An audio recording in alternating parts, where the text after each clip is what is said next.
Salut, c'est Trado, content de vous retrouver pour la mise à jour de l'indice parisien. Alors, avant de commencer, deux choses super importantes. La première chose importante, c'est que ce soir, à 21h, je vous accueille pour le traditionnel webinaire gratuit, et aujourd'hui, c'est vraiment un thème qui devrait intéresser beaucoup d'entre vous, notamment ceux qui ne traitent pas mais qui ont un portefeuille. C'est comment se débarrasser des actions que l'on a dans son portefeuille, soit parce que ça a bien augmenté, soit parce que ça a trop baissé, etc. Bref, comment toiletter son portefeuille, c'est vraiment quelque chose que je voulais faire de longue date. Donc n'hésitez pas à vous inscrire, vous cliquez simplement ici, vous arriverez sur le lien pour vous inscrire. C'est à 21h, ça va durer une petite heure. N'hésitez pas. Et je suis sûr que si vous débutez en analyse technique en particulier, eh bien vous allez découvrir plein de choses super importantes pour gérer, toiletter votre portefeuille. Deuxième chose, c'est ma dernière formation qui vient de sortir, donc un e-book, une vidéo de 20-25 minutes, je sais plus, des exercices corrigés, etc. sur un thème qui me tient très à cœur, c'est l'or et l'argent. Alors depuis 2004-2005 en fait, j'analyse l'or. Depuis 2008-2009, je fais des vidéos dessus toutes les semaines. Vous savez que c'est quelque chose que je suis de très près. Et j'ai voulu vraiment combiner dans ce nouvel e-book l'aspect théorique et l'aspect pratique. Donc si vous n'avez jamais pensé à acheter de l'or et de l'argent et que vous vous demandez si effectivement il s'agit d'une source de rendement élevée en cette période assez indigente de rendement, je vous recommande franchement de lire la première partie sur la raison pour laquelle il faut sans doute acheter de l'or et de l'argent, à mon sens.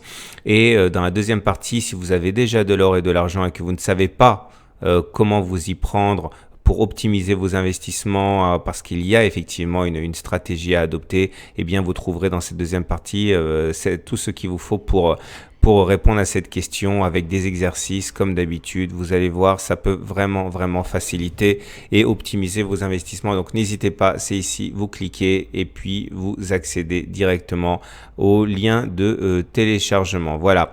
Maintenant, place rapidement à l'analyse du CAC parce que je suis déjà en train de préparer le webinaire. Alors du bon et du moins bon. Le bon, c'est qu'on a finalement touché cette demi-droite 1,35 dont on parlait déjà depuis pas mal de temps.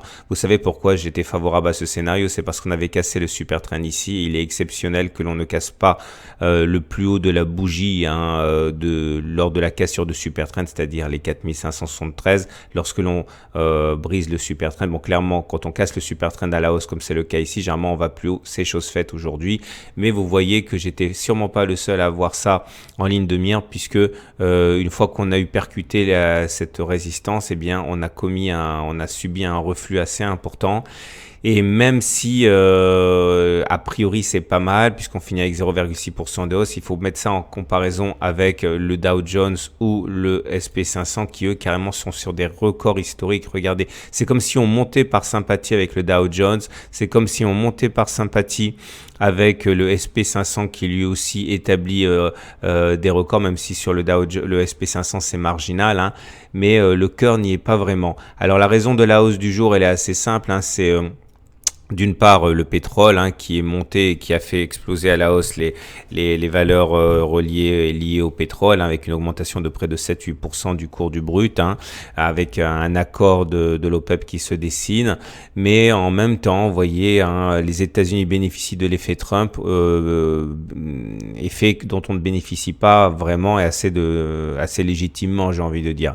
Je me méfie énormément de la loi du retour à la M20 qui à un moment ou un autre va jouer. Regardez le SP500 qui prend ses libertés par rapport à la M20, mais à un moment ou un autre, on va devoir aller la chercher. Je reviens à mon CAC national. Donc effectivement, on avait hier des signes précurseurs de la hausse, même si j'envisageais que l'on fasse un petit pullback sur la Tenkan.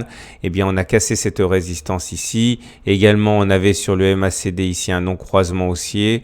On avait les indicateurs techniques qui étaient basculés clairement en territoire positif, même si hier, c'était pas tellement évident. Mais donc voilà, ça explique en grande partie la hausse du jour. Regardez les volumes qui sont de retour. Ça, c'est également assez intéressant.